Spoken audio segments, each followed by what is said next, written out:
बड़ी खबर के साथ शुरुआत कर लेते हैं। इस वक्त रोहित शर्मा ने संन्यास की खबरों का खंडन किया है। जी हां, रोहित शर्मा संन्यास की खबरों का खंडन।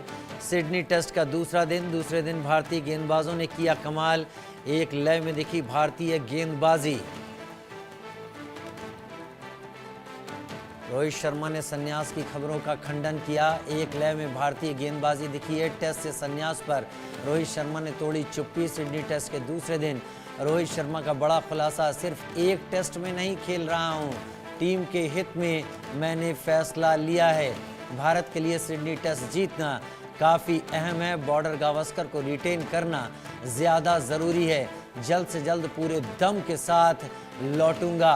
कुछ अधिकारियों पर भी रोहित ने निशाना साधा। रोहित ने संन्यास की खबरों का खंडन किया है। रोहित शर्मा वो पहचान, वो नाम जिसने पिछले विश्व कप की अगर बात करें तो बहुत बेहतरीन प्रदर्शन दिखाया था, लेकिन अभी ऑस्ट्रेलिया सीरीज़ में जब सवाल उठे और ऐसी चर्चाएं सामने आने लगी कि शायद रोहित का ये आखिरी मैच हो सकता है या आखिरी श्रृंखला, रोहित ने इस पर विराम लगा दिया। जल्द पूरे दम के साथ लौटूंगा। कुछ अधिकारियों पर भी रोहित ने निशाना साधा है। मनोज जोशी स्पोर्ट्स सेंटर मेरे साथ इस वक्त जुड़ गए हैं। मनोज जी, मैं तो दर्शकों को ब्रेकिंग खबर बता रहा हूं रोहित शर्मा से जुड़ी हुई, लेकिन रोहित शर्मा और उनके आसपास चल रही ये कहानियां, इसके सिरे कहां-कहां से जुड़ते हैं? ये कहानियां उठनी क्यों शुरू हुई? वर्तमान में क्या स्थिति है, उसको तो रोहित ने तोड़ा। आपका एनालिसिस विस्तार से बताइएगा। देखिए, मैं तो ये कहूँगा कि रोहित शर्मा ने बहुत जो कुछ क्लियर कर दिया। जो आपने बड़े बड़े पॉइंट्स अभी जो बताए हैं, बहुत वाजिब, और बहुत क्रिकेट प्रेमियों को इससे राहत मिली होगी, क्योंकि रोहित शर्मा की फ़ैन फॉलोइंग भारत में बहुत ज़बरदस्त है। और एक ऐसा खिलाड़ी जो इंग्लैंड की टीम जब भारत आई थी, इन्होंने 2 सेंचुरी बनाई थी, भारत की जीत में बहुत बड़ी भूमिका निभाई थी। उसके बाद से इनका बल्ला चल नहीं रहा था। बांग्लादेश की सीरीज़ में नहीं चले, उसके बाद न्यूजीलैंड की टीम भारत आई, वहाँ उनका बल्ला नहीं चला। उसके बाद ऑस्ट्रेलिया गए तो ऑस्ट्रेलिया में उनका 6 रन प्रति पारी का उनका औसत, यानी कि जो टेलेंडर्स हैं आकाशदीप और ऑस्ट्रेलिया के टेलेंडर्स कह लीजिए नाथन लायन, उनसे भी कम था। तो ऐसी स्थिति में चर्चाएं इस बात को लेकर थी कि वो खेलना चाहते हैं, लेकिन उन्होंने क्लियर कर दिया कि ऐसा कुछ नहीं है, मैं नहीं खेलना चाहता था। क्योंकि मेलबर्न में जब मैच खत्म हुआ तब तक उनकी राय अलग थी, तब तक वो चाह रहे थे कि मैं आलोचकों को इसका जवाब दूं। लेकिन जब इतने सारे टेस्ट मैचों में उनका बल्ला नहीं चला तो उन्होंने सिडनी पहुंचने के बाद अपनी राय में बदलाव किया, और अब यंगस्टर को किसी को मौका मिलना चाहिए उनकी जगह पर, और वही मौका दिया गया। और उन्होंने जो अभी आपने एक बात कही कि अधिकारियों पर निशाना साधा है, जी हाँ, उन्होंने कहा बड़े साफ शब्दों में। मैं उनकी जो इरफान पठान और जतिन सप्रू के साथ स्टार स्पोर्ट्स पर जो उन्होंने एक्सक्लूसिव इंटरव्यू दिया है, उसमें उन्होंने बहुत ही क्लियर कर दिया है कि जो लैपटॉप लेकर बैठते हैं, जो पेन हाथ में लेकर बैठते हैं, वो मेरे भाग्य के बारे में, मेरे बारे में कोई फैसला नहीं कर सकते। इसके बारे में फैसला मैं ही करूंगा, और मुझे जो सही लगेगा मैं वो करूंगा, जो टीम हित में होगा वो करूंगा। और उन्होंने जो इंडिविजुअल परफॉर्मेंस करते हैं, उन्होंने कहा, उन पर भी निशाना साधा कि इंडिविजुअल परफॉर्मेंस का कोई मतलब नहीं होता। आप टीम के लिए खेलें, टीम ही सब कुछ है, क्योंकि ये गेम ही टीम गेम है, और टीम गेम सबसे अहम होता है। किसी खिलाड़ी का इंडिविजुअल परफॉर्मेंस अगर टीम को मदद मिलती है तो वो बहुत उपयोगी होता है, महत्वपूर्ण होता है। तो इस तरह से रोहित शर्मा ने आज दूध का दूध और पानी का पानी किया। जो तमाम तरह की इस तरह की चर्चाएं चल रही थी, इस तरह की आशंकाएं व्यक्त की जा रही थी कि उनको टीम से बाहर किया गया है, उन्होंने कहा कोई बाहर का मतलब ही नहीं है। वो हंस पड़े इस बात पर, और उन्होंने कहा कि जब उनको जतिन सप्रू ने 3 विकल्प रखे तो उन्होंने कहा तीनों विकल्प ही गलत हैं, ऐसा कुछ नहीं है। लेकिन यह भारतीय क्रिकेट प्रेमियों के लिए बहुत अच्छी खबर है। रोहित शर्मा ने, जो कि इस साल T20 world cup winning team के वो कप्तान थे, उन्होंने भारतीय टीम को खुशी के पल देने में बहुत बड़ी भूमिका निभाई है। बहुत सारे उन्होंने पल दिए हैं। अब 6 महीने के बाद भारत की सीरीज़ है इंग्लैंड के साथ, टेस्ट सीरीज़ होगी, और अभी T20 और वनडे की सीरीज़ होनी है। लेकिन अब T20 क्रिकेट से वो अवकाश ले चुके हैं, रिटायरमेंट ले चुके हैं। तो अब उम्मीद करनी चाहिए कि रोहित शर्मा जो है अब नए जोशो खरोश के साथ उतरें 6 महीने बाद जब इंग्लैंड के खिलाफ सीरीज़ होगी। लेकिन उन्होंने यही उम्मीद जाहिर की, और यहाँ पर भी वो हौसला अफजाई करते हुए खिलाड़ियों को देखे गए। ड्रिंक्स इंटरवल के दौरान भी वो मैदान पर उतरते हुए दिखाई दिए। यहाँ पर भी उन्होंने अपने इंपॉर्टेंट इनपुट्स जो है खिलाड़ियों को दिए हैं। इससे ये बहुत बात क्लियर हो गई है कि वो कोई निराशा वाली कोई बात नहीं है, ये उनका अपना फैसला था, और जो इधर उधर की बातें उठ रही थी उन सब बातों पर उन्होंने विराम लगा दिया। कई बार जो बड़ी शख्सियतें होती हैं मनोज जी, वो बहुत डिप्लोमेटिक हो जाती हैं जब उन्हें सार्वजनिक रूप से जवाब देने होते हैं। रोहित क्या जवाब दे रहे थे उसके तो मायने आपने समझाए, लेकिन क्या इसका असर टीम के प्रदर्शन पर पड़ेगा, क्योंकि तलखी तो सामने आ ही रही है, और क्या इसका असर आगे चलकर रोहित के प्रदर्शन पर पड़ता हुआ आप देखते हैं? देखिए, अब भारतीय क्रिकेटर बहुत पेशेवर हैं, बहुत प्रोफेशनल हैं यहाँ पर, क्योंकि ऑस्ट्रेलिया एक ऐसी जगह है जहाँ पर भारतीय क्रिकेटर्स एक से बढ़कर एक क्रिकेटर्स वहाँ जाकर जिनका करियर को अपना विराम लगाना पड़ा, चाहे वो राहुल द्रविड़ हो, वीवीएस लक्ष्मण हो, चाहे ऑस्ट्रेलिया के खिलाफ सीरीज जो भारत में हुई थी जहाँ सौरभ गांगुली ने रिटायरमेंट लिया, उसके बाद वीरेंद्र सहवाग ने रिटायरमेंट लिया। इन चारों खिलाड़ियों की जो आखिरी सीरीज थी वो ऑस्ट्रेलिया ही थी, ऑस्ट्रेलिया के खिलाफ ही थी। अब आप राहुल द्रविड़, जिन्हें आप एक दीवार कहते हैं भारत की, वो 6 बार अपनी आखिरी सीरीज में ऑस्ट्रेलिया के खिलाफ क्लीन बोल्ड हुए थे और वो खुद असहाय हो गए थे। उनको समझ में नहीं आ रहा था कि वो फ्रंट फुट उनका गड़बड़ है या बैक फुट गड़बड़ है, कहाँ गेंद बड़ी महीन से जो है बैट और पैड के बीच में से निकल रही थी और लगातार आउट हो रहे थे। तो मुझे लगता है अब रोहित शर्मा बहुत पेशेवर हैं, प्रोफेशनल हैं, और भारतीय क्रिकेट टीम भी प्रोफेशनल है, लेकिन यंगस्टर्स के बारे में उन्होंने कहा कि अभी उनको सोच अपनी और ज़्यादा विकसित करने की ज़रूरत है, क्योंकि टीम का प्रदर्शन बहुत मायने रखता है। तो ये सारी बातों का जो कुल मिलाकर लबोलुआब है वो यही है कि रोहित शर्मा खेलेंगे और ज़रूर खेलेंगे, और भारतीय टीम पर इसका कोई असर नहीं पड़ना चाहिए। रोहित शर्मा को भी बहुत खुशी होगी जब भारत जहां ये मैच जीतेगा। उन्होंने कहा भी है, अपना बयान भी दिया है कि जिस तरह से भारतीय टीम का प्रदर्शन रहा है ऑस्ट्रेलिया में, हम पिछली बार सीरीज जीते, उससे पिछली बार सीरीज जीते, जो क्राउड चिल्लाता है उसको हमें शांत करना है, और यहाँ पर हमारे लिए जीत बहुत मायने रखती है। इसीलिए टीम हितों को ध्यान में रखते हुए वो हटे हैं, हाशिए पर आए हैं। जी चलिए, वो हटे हैं इस टीम के हित को ध्यान में रखते हुए, लेकिन एक और बड़ी खबर का रुख कर लेते हैं। सिडनी टेस्ट का दूसरा दिन, और दूसरे दिन भारतीय गेंदबाजों ने कमाल करके दिखा दिया है। एक लय में भारतीय गेंदबाजी दिखी है। ऑस्ट्रेलियाई बल्लेबाजों पर गेंदबाजों ने दबाव बना दिया है। भारत की फील्डिंग इस दौरान बहुत शानदार रही। ऑस्ट्रेलिया के वेबस्टर का संघर्ष जारी है। पहला टेस्ट खेल रहे हैं बीयू वेबस्टर, लेकिन ऑस्ट्रेलिया बल्लेबाजों पर गेंदबाजों ने दबाव बना दिया है। फील्डिंग शानदार रही है। मैं 2 सवाल अलग अलग आपसे पूछूंगा। पहला मैं ये कि भारत की बॉलिंग कितनी बेहतर है, अभी क्या स्कोर चल रहा है, और क्या इसे मैं ये कहूं कि ऑस्ट्रेलिया खराब खेल रहा है या भारत अच्छी बॉलिंग कर रहा है? तीनों सवाल आपके आपस में जुड़े हुए सवाल हैं और इसका एक ही जवाब है। वैसे मैं अलग अलग जवाब देने की कोशिश करूंगा। पहला आपका जो सवाल था कि भारतीय गेंदबाजी कैसी है, आला दर्जे की गेंदबाजी है, और इतना परफेक्ट टीम वर्क आपने पूरी सीरीज में कभी नहीं देखा होगा। आमतौर पर जसप्रीत बुमराह अकेले पड़ते हुए दिखते हैं, लेकिन या उन्हें साथ अगर कभी मिला भी तो मेलबर्न में पिछला जो मैच था वहाँ सिराज से साथ मिला, उससे पिछले मैच में उनको साथ मिला तो केवल आकाशदीप से साथ मिला। तो अब कहते हैं अकेला चना भाड़ नहीं फोड़ सकता, 1 या 2 गेंदबाजों के दम पर आप मैच नहीं जीत सकते।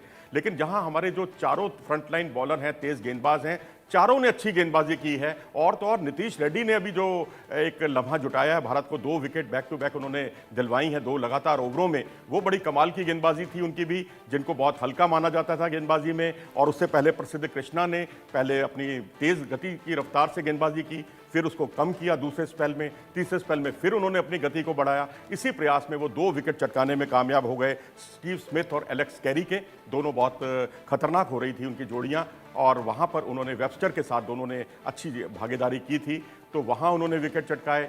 मोहम्मद सिराज ने आज जो 2 विकेट चटकाए सुबह के सत्र में, वो कमाल के थे। सैम जो कॉन्स्टस हैं, उनके जो नई सनसनी कहे जाते हैं, उनको उन्होंने आउट किया। ट्रेविस हेड का बहुत ही बहुमूल्य विकेट उन्होंने चटकाया। बुमराह ने आज 1 विकेट चटकाया, कल 1 विकेट चटकाया। यानी चारों गेंदबाजों ने 2-2 विकेट चटकाए हैं। ये परफेक्ट टीम वर्क गेंदबाजी में दिखाई दे रहा है। रही बात आपके दूसरे सवाल की, तो अभी अंतर जो है 19 रन ऑस्ट्रेलिया भारत के स्कोर से पीछे है। 8 बल्कि 9 विकेट गिर चुके हैं। अभी अभी आपसे बात करते हुए 1 विकेट अभी और गिरा है। थोड़ी देर और बोलिए सर, आप लगातार बोलते रहिए, क्या पता बात खत्म करते करते आप कहे पारी समेट गई।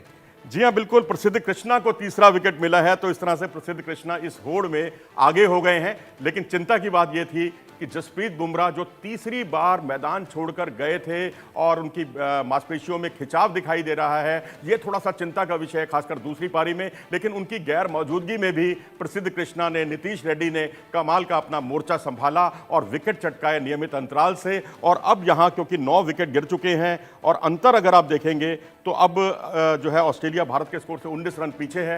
अब हो सकता है भारत को कुछ एक रनों की लीड मिल जाए, तो ये अपने आप में बिल्कुल पर्थ टेस्ट की याद ताजा करा रहा है, जहां भारतीय टीम 150 रनों पर सिमट गई थी। उस दिन भी आप और हम यहां पर मौजूद थे और विकेटों का इसी तरह से पतझड़ चल रहा था ऑस्ट्रेलिया के, क्योंकि ऑस्ट्रेलिया को हमने 104 रनों पर समेट दिया था और भारत को महत्वपूर्ण बढ़त हासिल हुई थी। यहां अगर बल्लेबाज वैसा प्रदर्शन नहीं कर पाए, अपने आत्मघाती शॉट खेलते चले गए, तो वहीं उनको भी ऐसे शॉट्स खेलने के लिए भारतीय गेंदबाजों ने मजबूर कर दिया। चलिए, हमने बॉलिंग की बात कर ली और आपने मुझे ये बात बता दी कि नवा विकेट गिर गया है। हो सकता है, मैं उम्मीद करूंगा, मैं सवाल पूछ रहा हूं और आप नीचे अपना लैप देख रहे हैं, तो कहीं आप ये कह दें पारी समेट नहीं गई। लेकिन इस बीच फील्डिंग के बारे में क्या कहेंगे? भारत की फील्डिंग कैसी है? देखिए, स्लिप और गली की फील्डिंग जो है विकेट कीपर सहित बहुत ही आला दर्जे की रही, क्योंकि पिछले मैच में जब आप बिखरते हैं तो पूरी तरह से बिखर जाते हैं, आपकी बल्लेबाजी बिखर जाती है, गेंदबाज जो है उसमें एक टीम वर्क की कमी दिखाई देती है। फील्डिंग में यशस्वी जायसवाल, अकेले यशस्वी जायसवाल जो बहुत आला दर्जे के फील्डर हैं, उन्होंने 3 कैच टपकाए थे जो बहुत महंगे साबित हुए भारत के लिए, क्योंकि जिनके कैच छूटे उन्होंने फिर आगे लंबी पारियां खेली। 73-74 रन जो है भारत को उसका नुकसान हुआ था। लेकिन यहां पर होता है ऐसा, क्योंकि विराट कोहली भी बहुत अच्छे फील्डर हैं, बांग्लादेश के खिलाफ उन्होंने भी 3 कैच टपकाए थे एक पारी में। लेकिन आज जो है बहुत कमिटमेंट के साथ, एक दबाव भी दिख रहा है भारत पर, लेकिन दबाव में भारतीय टीम क्योंकि अच्छा खेलने के लिए जानी जाती है और यही वजह है कि आप पूरी सीरीज में उठाकर देखें तो पहली पारी भारत की उतनी अच्छी नहीं रही, लेकिन दूसरी पारी हमेशा भारत ने अच्छी खेली है और उसी का नतीजा है कि भारत एक मैच भी जीता है। अब सीरीज में बराबरी करने की बारी है। अगर हम सीरीज में बराबरी करने में कामयाब हो गए, चाहे बैटिंग बॉलिंग की वजह से या फील्डिंग की वजह से, लेकिन साथ में मैं कहूँगा बैटिंग का दूसरी पारी में चलना बहुत ज़रूरी है, तभी आप बराबरी के बारे में सोच सकते हैं। और इसमें सबका एक सामूहिक रूप आज जो है सामूहिक समन्वय वो देखने को मिला है पूरी टीम का, तो ये एक बधाई की पात्र है पूरी टीम यहाँ पर बधाई की पात्र है। अब मेरा सवाल आपसे होगा मैदान को लेकर। सिडनी का मैदान बिहेव कैसा करता रहा और कैसा जो आज बिहेव कर रहा है मनोज जी, क्या यही सिडनी के मैदान की खासियत है? सिडनी और ब्रिस्बेन 2 ऐसे मैदान हैं वहां ऑस्ट्रेलिया में जहां ड्रॉप इन पिचें नहीं हैं और यहाँ बिहेव जो पिच करती है हमेशा आमतौर पर वही करती है जैसे हमेशा करती है। फर्क ये आया है, जो आपके सवाल का दूसरा हिस्सा है, फर्क इतना आया है कि इस बार सिडनी में घास ज़्यादा रखी गई है। वो नहीं चाहते ऑस्ट्रेलियंस, क्योंकि वो मेजबान है भाई, होस्ट होने के नाते वो अपनी स्थितियों का फायदा उठाना चाहते हैं कि स्पिनर्स को ज़्यादा मदद यहाँ पर ना मिले, क्योंकि यहाँ भारत 2 स्पिनर्स के साथ उतरा है, वाशिंगटन सुंदर और जडेजा के साथ, तो वहीं जो ऑस्ट्रेलिया है नाथन लायन के साथ उतरा है। तो विकेट पर यहाँ पहले दिन भारत के 185 रन वाकई 285 से कम नहीं थे, मुश्किल थी विकेट, काफ़ी मुश्किल थी, यहाँ खेलना बड़ा मुश्किल था, असमतल उछाल भी था। तो अब यहाँ क्योंकि अब धीरे धीरे विकेट जो है अब आसान होगा, तो मेरे ख्याल से यहाँ भारत के लिए दूसरी पारी में बड़ा स्कोर खड़ा करना बहुत ज़रूरी होगा। बस ये है कि अब चाय के बाद भारत विकेटें ना खोए जब भारत की बल्लेबाजी आएगी, क्योंकि अभी 1 विकेट गिरना बाकी है और 170 रन है और अभी 15 रन जो है भारत के स्कोर से पीछे है ऑस्ट्रेलिया। आपने कहा 185 रन ऐसे थे कि जैसे 285 रन बन गए हो, तो मान लीजिए भारत दूसरी पारी में खेलता है, तो वो कौन सा सेफेस्ट टारगेट होगा जो अगली पारी के लिए ऑस्ट्रेलिया को देना ठीक रहेगा? मेरे ख्याल से आप 300 रन तो आप कम से कम मानकर चलिए, 250 से 300 रन, क्योंकि जैसे तो ये तो पिछले स्कोर से भी कहीं ज्यादा की आप उम्मीद कर रहे हैं? ज्यादा की उम्मीद इसलिए कर रहा हूं क्योंकि जितना जितना खेल आगे बढ़ रहा है, स्थितियां अनुकूल हो रही हैं बल्लेबाजी के। पहले दिन स्थितियां अनुकूल नहीं थी, बहुत मुश्किल थी विकेट, यहाँ पर गेंदें कुछ बहुत ज्यादा उछाल थी और कुछ आपकी जो कंधे की ऊंचाई तक की गेंदें थी वो मुश्किल हो रही थी बल्लेबाजों को। लेकिन क्योंकि यहाँ वेबस्टर जो हैं, खासकर उनके जो डेब्यूटेंट है, पहला मैच खेल रहे हैं, उनको आपने जितनी शॉर्ट पिच गेंदें की हैं, बाउंसर्स की हैं, उस पर उन्होंने बहुत सहजता के साथ छक्के भी लगाए हैं, चौके भी लगाए हैं। ये एक ऐसा खिलाड़ी है जो शेफील्ड शील्ड में जिन्होंने 900 रन बनाए पिछले सीजन में और साथ ही उन्होंने 30 विकेट भी चटकाए। लंबे समय बाद गैरी सोबर्स के बाद कोई ऐसा खिलाड़ी हुआ जिसने इतना शानदार प्रदर्शन किया शेफील्ड शील्ड में। तो इस खिलाड़ी से काफ़ी उम्मीदें हैं, 6.5 फुट लंबा ऊंची कदकाठी के हैं और इसीलिए भारतीय जो थिंक टैंक है उसने अपना बदलाव किया, अपनी सोच में बदलाव किया और बॉलिंग में खासकर जो शॉर्ट पे डिलीवरीज भारत कर रहा था लगातार, उसमें उन्होंने थोड़ा सा बदलाव किया जो बहुत ज़रूरी भी था। और वक्त के साथ साथ इस तरह से स्थितियां बदलना, अपनी रणनीति में बदलाव करना, उसके बहुत मायने होते हैं, जो भारतीय गेंदबाजों ने कर दिखाया। अभी का स्कोर क्या चल रहा है, क्योंकि आप लगातार उस पर नजर डाल रहे हैं, मुझसे बात करते करते आपकी नजरें वहीं पर बनी हुई हैं। जी हाँ, बिल्कुल 15 रन अभी पीछे है ऑस्ट्रेलिया भारत के स्कोर से। 170 रन है 9 विकेट पर और पारी का 49वां ओवर चल रहा है। और अभी कौन ज्यादा बेहतर प्रदर्शन कर रहा है इस मैच में? देखिए अभी क्योंकि इस मैच में जिस तरह से मैंने अभी वेबस्टर का जिक्र किया, वो एक ऐसे खिलाड़ी हैं जिन्होंने कमाल का प्रदर्शन किया है, और वो क्योंकि उनका विकेट प्रसिद्ध कृष्णा ने आउट कर दिया है, तो अब ये टेलेंडर्स हैं, लेकिन टेल भी उनकी बहुत परेशान करती है। नाथन लायन जो कि पिछले बार उन्होंने बहुत ही शानदार बल्लेबाजी करके अपनी टीम को मजबूती दी थी, वो अभी क्रीज पर मौजूद हैं, और साथ में स्कॉट बॉलैंड, यानी दोनों बॉलर हैं, एक तरफ तेज गेंदबाज, एक तरफ स्पिनर, लेकिन अब दोनों के हाथ में बल्ला है। अब इनको उखाड़ना है बहुत ज़रूरी, क्योंकि बुमराह के बिना हम लोग खेल रहे हैं। बुमराह का स्कैन होना है, अभी हॉस्पिटल उनको ले जाया गया है, मांसपेशियों में खिंचाव है, ये भारत के लिए थोड़ा सा चिंता का सबब है। थोड़ा सा चिंता का सबब है। आपने कहा कि घास है पिच के ऊपर, वेदर कैसा है? क्या ये दोनों मिलकर डेडली कॉम्बिनेशन स्विंग के लिए तो नहीं बना रहे वहां पर? देखिए जिस तरह से आपने भी जो है एक ऐसी गर्म नीचे वो पहन रखा है, मैंने ऊपर कोट ये जैकेट पहन रखी है, वहाँ ऐसा नहीं है, वहाँ गर्मी है, काफ़ी गर्मी है। हालांकि ऐसी कंडीशन स्पिनर्स के लिए बहुत मुफीद रहती है। हो सकता है कि जब उनकी बल्लेबाजी आए दूसरी पारी में, तो हमारे लेफ्ट आर्म स्पिनर जडेजा और हमारे ऑफ स्पिनर वाशिंगटन सुंदर कुछ कहर बर पाएं। तो विकेट का जहां तक सवाल है, तो सिडनी की ट्रेडिशनली पिच जो है इंडियन सब कॉन्टिनेंट के बहुत करीब है। इसका मिजाज इंडियन सब कॉन्टिनेंट से काफ़ी मिलता जुलता है, लेकिन यहाँ पहले 2 दिन अगर मिजाज बदला है, तो उस पर ज़्यादा घास रखे जाने की बड़ी वजह है। जी मैं इस बात की एक जानना चाहूंगा, क्योंकि बुमराह को लेकर ऑस्ट्रेलिया भी बात कर रहा है, बुमराह को लेकर दुनिया बात कर रही है। अगर बुमराह का खेलना संभव नहीं होता है, कितना बड़ा असर पड़ेगा अगली ऑस्ट्रेलिया की इनिंग में? बहुत बड़ी जिम्मेदारी आ जाएगी मोहम्मद सिराज पर और प्रसिद्ध कृष्णा पर, और ये मानना होगा, क्योंकि जिस तरह की इनकी गेंदबाजी रही, जिस तरह से इन्होंने अटैक किया अपनी गेंदबाजी में, वो कमाल का था। और मैं कहूँगा आज सुबह सुबह जिस तरह सिराज एक बहुत ही महत्वपूर्ण भूमिका में दिखाई दिए, एक बहुत अच्छे स्पोर्टिंग रोल में नहीं, कई बार तो ऐसा लग रहा था मेन स्ट्राइक बॉलर ही भारत के वो हैं, क्योंकि बुमराह ने 1 विकेट चटकाए, इन्होंने 2 विकेट चटकाए, और वो भी ट्रेविस हेड जैसा महत्वपूर्ण विकेट चटकाना, सैम कॉन्टस का विकेट चटकाना, जो कि डेब्यूटेंट, एक नई सनसनी जिन्हें ऑस्ट्रेलियन क्रिकेट की कहा जा रहा है। तो 2, एक डेब्यूटेंट पिछले मैच का और एक इस बार का डेब्यूटेंट, यानी ऑस्ट्रेलिया ने दिखाया है कि उनके पास एक टैलेंट की कमी नहीं है, लेकिन भारतीय गेंदबाजी असरदार और जानदार रही है। बस ये है कि अब दूसरी पारी में बल्लेबाजों को पहली पारी की जो कमियां थी उनसे उबरना होगा। बहुत बहुत धन्यवाद मनोज सर, मेरे साथ जुड़ने के लिए, इस विस्तार के साथ एनालिसिस सामने रखने के लिए। और अब बढ़ते